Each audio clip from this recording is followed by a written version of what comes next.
just a few hundred metres south of Leeds Bridge, acting as a reminder of the community it once served, is a building of considerable importance in the history of the city of Leeds.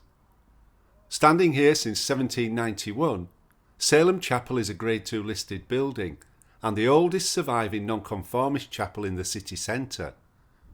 That alone makes it significant, but, as we shall see, it is also the place where Leeds United Football Club began life.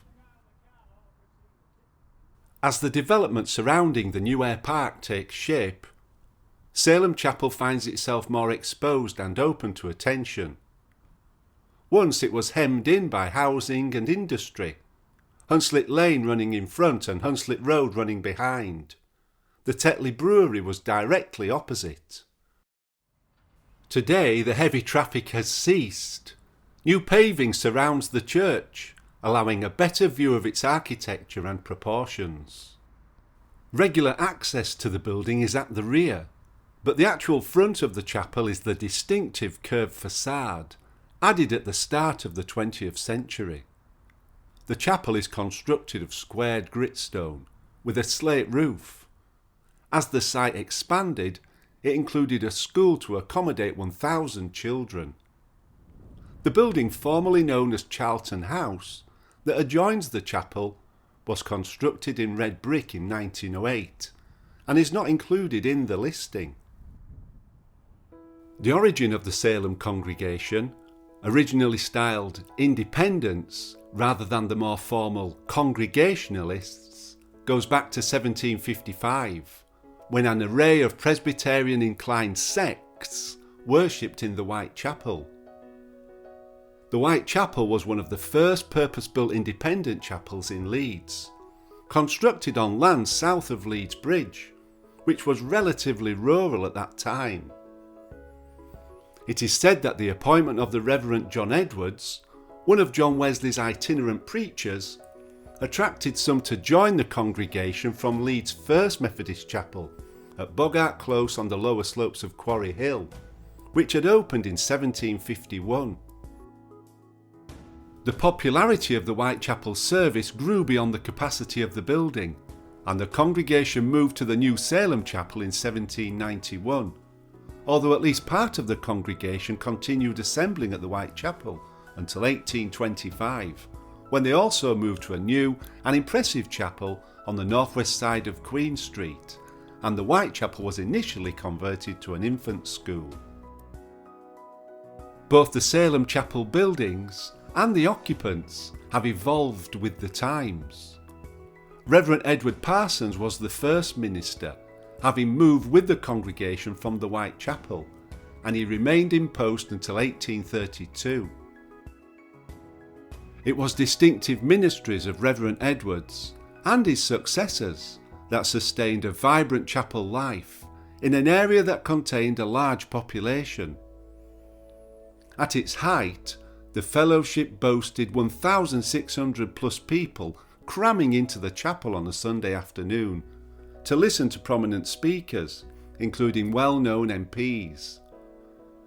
Because of its vast premises, as well as providing worship on a Sunday, it was able to house many midweek activities, including a well-equipped sports gym to provide for the well-being of the local population. The members also began and promoted different sports clubs to cater to the different interests of those drawn to the chapel's life. One of the most important events in the sporting history of the city happened on Friday the 17th of October 1919, when a Football League committee came to the Metropole Hotel to auction off the players and close Leeds City FC over financial misdemeanours. The impact felt in the city comes through in the way it was talked about at the time. It was the Leeds City scandal, a tragedy for Leeds. The player auction was a melancholy spectacle.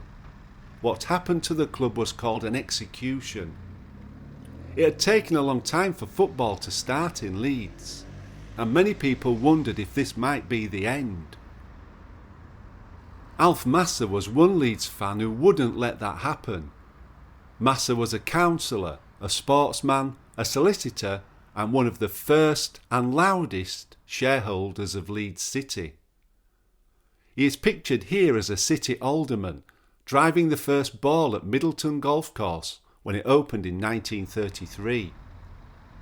When the Football League came to Bury Leeds City, Alf Masser was at the Metropole. He spoke to them before the auction and after, using all his courtroom training and practice to make his persuasive case that Leeds should have a new football club. After that, he came to Salem Chapel, to a meeting attended by 1,000 people. He told the room that the Football League would consider supporting a new club, as long as it had nothing to do with the old one. He said it would be called Leeds United. They had no players, no ground, no board, but they had 1,000 supporters in the room with a point to prove.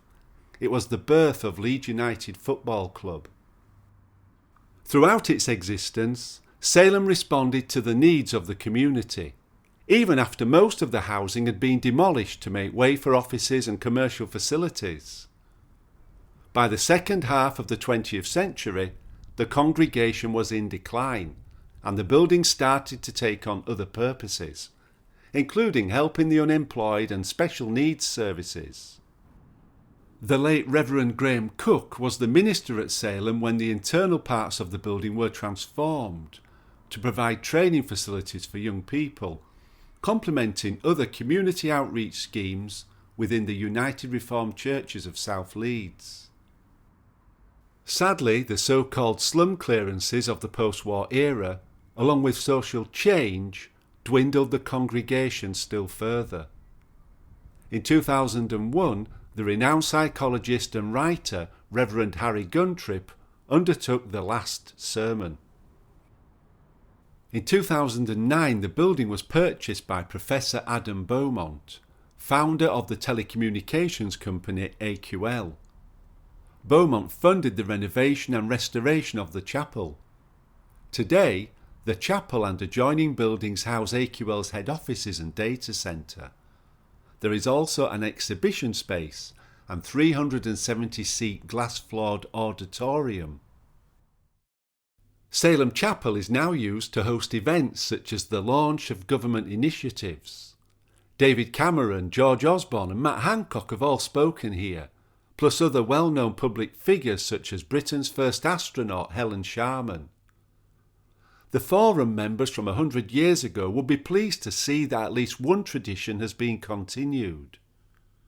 And it is likely they would also be pleased to see the chapel and many of its features have been retained for posterity. I do hope you have enjoyed the story of Salem Chapel. There are many more videos like this on the Geography Juice channel. Thank you for watching.